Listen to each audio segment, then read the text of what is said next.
പ്രഭ ചേച്ചി, ഞാൻ ഇറങ്ങാം. ഇറങ്ങിക്കോ, വീട്ടിൽ കാണാം. സിസ്റ്ററിന്റെ റൂംമേറ്റിനെ ഈടായിട്ട് എന്തൊക്കെയോ ഒരു മാറ്റം ഉണ്ടല്ലോ, ശ്രദ്ധിച്ചായിരുന്നു? അനു, അവളൊരു പയ്യനുമായിട്ട് ഇഷ്ടത്തില്ല.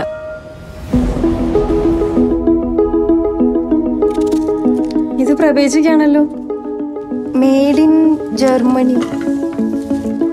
പ്രഭ ചേച്ചിയുടെ ഹസ്ബൻഡ് അവിടെയല്ലേ?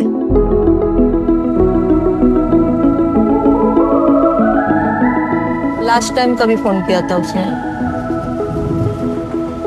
1 साल से ऊपर हो गया.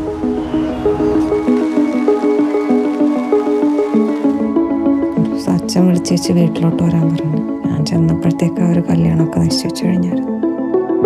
ഷിയാസേ, ഈ ഭാവിയെ പറ്റി ചിന്തിക്കാറുണ്ടോ? ഇഷ്ടത്തിലായ അന്ന് തൊട്ട് എനിക്കുണ്ട് പേടി.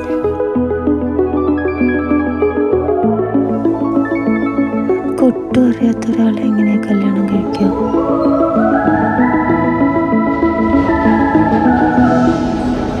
കൊണ്ടൊന്നും പറ്റുമെന്ന് തോന്നുന്നില്ല. അതിനെൻ്റെ മോനെ രാത്രി വരെ കാത്തിരിക്കേണ്ടി വരും. പക്ഷേ തൽക്കാലത്തേക്ക് ഞാൻ ഈ മേഘത്തിൻ്റെ കയ്യിൽ കുറച്ച് ഉമ്മ കൊടുത്തു വിട്ടാലോ?